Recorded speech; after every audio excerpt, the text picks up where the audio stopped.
एक बूढ़े भिखारी की अनोखी कहानी। हर दिन एक भिखारी दरवाजे के पास आकर भीख मांगता था और घर का मालिक हमेशा घर के बाहर आते ही उसे देखकर फिर जाया करता। कई बार उसके लिए गालियां भी बकता। वो कहता, तू जिंदा ही क्यों है? पूरी जिंदगी ऐसी ही भीख मांगेगा क्या? धरती का बोझ क्यों बना बैठा है? और कभी कभी उस भिखारी को गुस्से में वह धक्का भी मार दिया करता। इतना कुछ हो जाने के बावजूद भिखारी के मुंह से सिर्फ यही निकलता कि भगवान तुम्हारे पापों को माफ़ करे। एक बार सेठ को धंधे में बहुत नुकसान होने की खबर मिली। सेठ बहुत परेशान था कि तभी उसके दरवाजे पर वही भिखारी आया। गुस्से में अपना आपा खोते हुए सेठ ने उस भिखारी को पत्थर दे मारा। पत्थर लगने के कारण भिखारी का सर फूट गया और उसके सर से खून बहने लगा। फिर भी दर्द से कराहते हुए भिखारी ने इतना ही कहा, भगवान तुम्हारे पापों को माफ़ करे।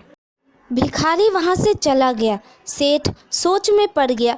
भिखारी को पत्थर मारा, फिर भी उसने सिर्फ प्रार्थना की। सेठ का गुस्सा शांत हुआ। सेठ का मन शांत हुआ।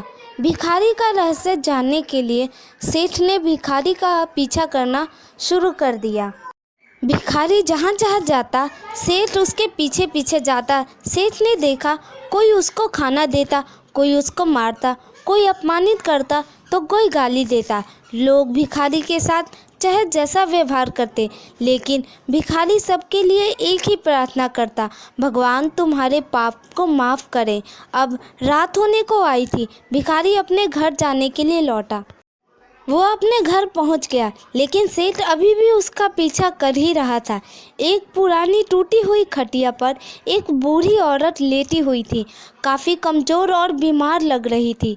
वह भिखारी की पत्नी थी। अपने पति को वापस आता देखकर वह खाट से उठ खड़ी हुई। पत्नी ने अपने पति के भीख वाले कटोरी में देखा। उसमें सिर्फ आधी बासी रोटी थी। उसे देखकर वह बोली, आज बस इतना ही मिला? और हाँ, आपके सिर से खून निकल रहा है, ये चोट कैसे लगी? बूढ़ा भिखारी बोला, आज बस इतना ही मिला।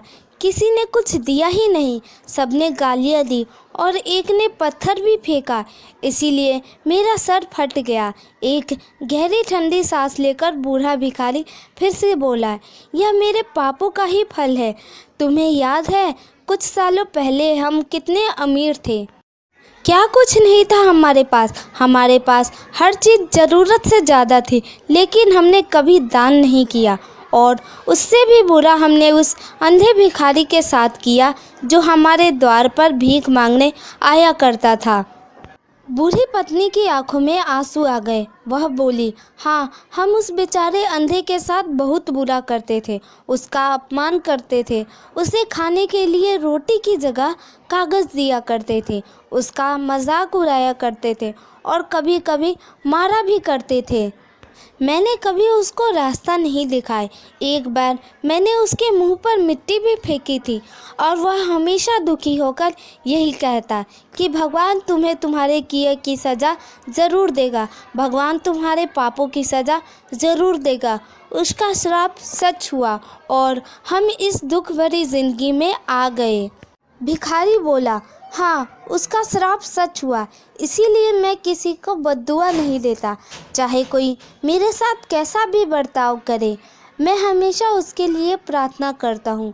मैं नहीं चाहता कि कोई भी हमारे जैसी ज़िंदगी का अनुभव करे, किसी को भी हमारे जैसे दुखों का सामना करना पड़े।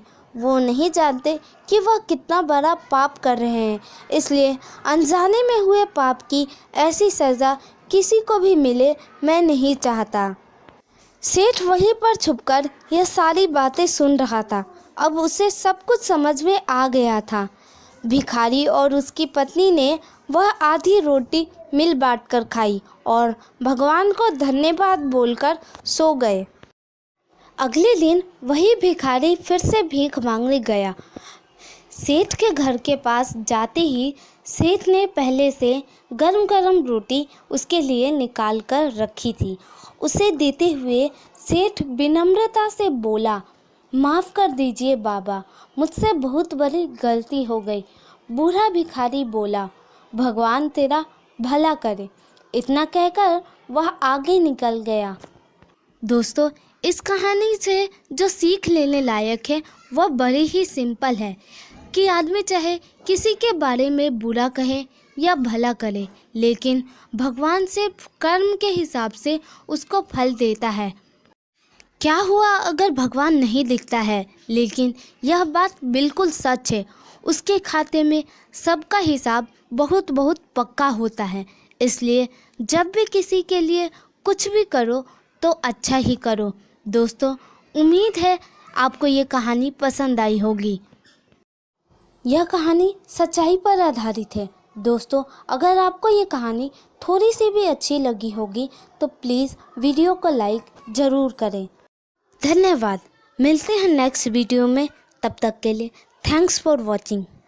ऐसी ही नई नई मोटिवेशनल कहानियों के लिए आप मेरे चैनल को सब्सक्राइब ज़रूर करें। धन्यवाद।